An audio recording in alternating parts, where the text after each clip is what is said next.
This is Australia's Vlog. Welcome to my YouTube channel. Namalingki ako kanina guys o ang laki ng paa ng manok kaya nainganyo akong kumuha. Ayan, niluluto ko siya ng napakasarap na naputahe ng paa ng manok na talagang di mo malilimutan yan. Pang pulutan, pang ulam, pang negosyo pa.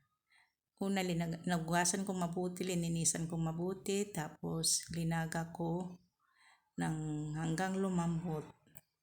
Tapos, pagkatapos kong pinakuluan, inahon ko na siya guys. Tapos, tinapon ko na yung sabaw niya. Sa isang kawali, naggisa ako ng bawang sibuyas sa kaluya. Hanggang sa lumabas yung aroma. First time ko guys na magluto ng ganitong recipe, masarap pala siya. Kaya i-try nyo rin guys, panoorin nyo to para alam nyo rin kung paano. Napakalambot guys yung pagkaluto ng paa. Kaya pang kinakain mo siya, parang gusto mo pati buto kainin mo na.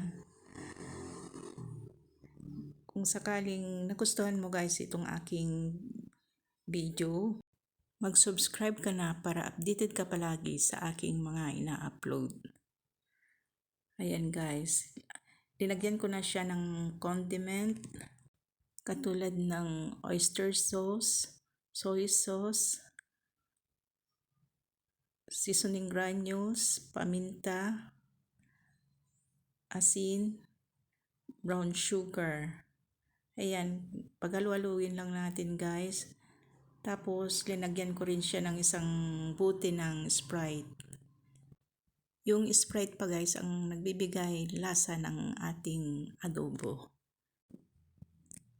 Ayan, maglalagay din tayo guys ng tomato sauce. Tapos, halu-haluin na natin at saka takpan. Ayan guys. Lagyan natin pa ng isa pa kung kulang yung isa ulit na isang pack na tomato sauce. Ayan, takpan na natin siya guys. Karaan ng ilang minuto, ayan, kakaunti na yung sauce niya. Ayan, lagyan